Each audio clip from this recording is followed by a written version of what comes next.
Welcome to Crime Stoppers, presented by Main Street Bank, a production of WTRF7, Love OV, and Crime Stoppers Upper Ohio Valley, an organization tasked with finding new information on unsolved cases in the Ohio Valley.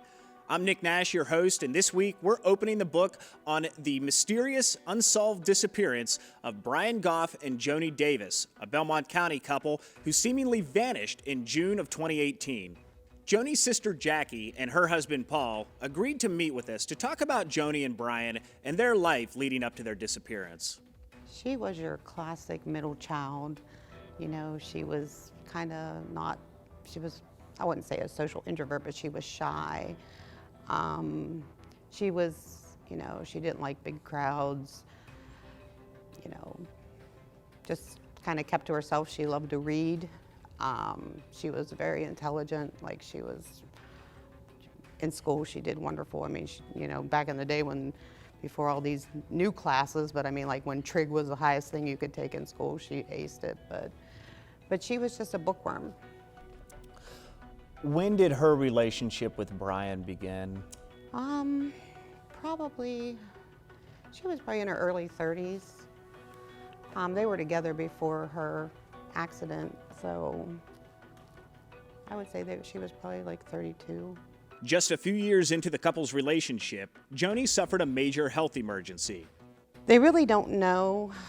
She just didn't wake up one morning, and Brian called my mom, and we called the ambulance, and they took her to the hospital, and before we could see her, she was on a ventilator in a coma. We didn't know. She was taken to Ohio State Hospital up there, and they did all these cultures, to see what it was, what kind of disease it was, and they never did actually find what it was, and her diagnosis was encephalopathy. Okay. And that left lasting effects. Oh, when she left Columbus, she couldn't walk, talk, feed herself. She had a feeding tube, and she was so young, like no rehabilitation centers back here wanted to take her because of her age. So the closest place that we could find to accept her was Woodsfield. My mom drove every day back and forth to Woodsfield Nursing Home. And your mother took care of Joni? She did, until she got sick, yeah. And after your mother passed away, Yeah. Brian took over before my mom, because my mom had cancer, so she couldn't do it anymore. So Brian, he got certified to do it, took whatever classes he had to take, so he could take care of her. And he was a good caregiver? He was. Sure. You have to realize Joni had no short-term memory. So it was so weird, like we could be sitting at the table and the TV would be on. She couldn't tell you what she had for dinner 15 minutes ago, but she would answer a Jeopardy question. So it was like, and she would remember, she'd get stuck like in time, like she would remember certain people and, just chatter on. She repeated herself constantly. She would say the same thing over and over again. She had really bad seizures. She was on medication for seizures. They said once that scar tissue started building up in her brain, that's just what happens, Over the course of 20 years, Brian and Joni lived a quiet, rigidly structured life. They stayed in close contact with Joni's family and rarely left the local area.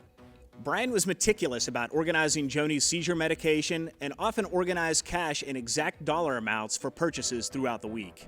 He had the same routine every day, run and get coffee, then he would wait for the mail. He would, if there were checks for the business, for his brother's business, he would go to the bank and deposit it. Up to the garage for this, and then if I didn't cook that night, there was certain nights of the week they ate at certain places, like, so you knew where they were going that night, and he'd have that amount of money sitting there because he knew what it cost, because they got the same thing all the time, every day. On Sunday, June 10th, 2018, their day began much like it often did. Brian laid out cash for the week and spoke to his brother Colin on the phone. That evening, Brian and Joni had dinner at Pizza Hut in St. Clairsville. But after leaving the restaurant, something disrupted their routine, and they were never seen again. So Sunday, I came home from work. We had running to do and whatever, so I didn't talk to him. And then Monday I tried to call him and it went to voicemail, and I tried the house and the machine came on and I didn't think too much about it. So Tuesday it was the same thing, no answer on the cell phone, the machine at the house. I kept leaving him messages to call me. So then Wednesday morning when it was the same thing, I was like, there's something going on, because he never goes 2 days without talking to anybody. And I understand, everybody wants to say, well, maybe they just took off, maybe they decided to go on a vacation. And I'm like, all their medicine is here. They're not gonna go without their medicine or without clothes or, So immediately, as soon as the sheriffs left, we started looking. Next week on Crime Stoppers, we'll continue our conversation with Jackie and Paul and walk through the events of June 10th, 2018.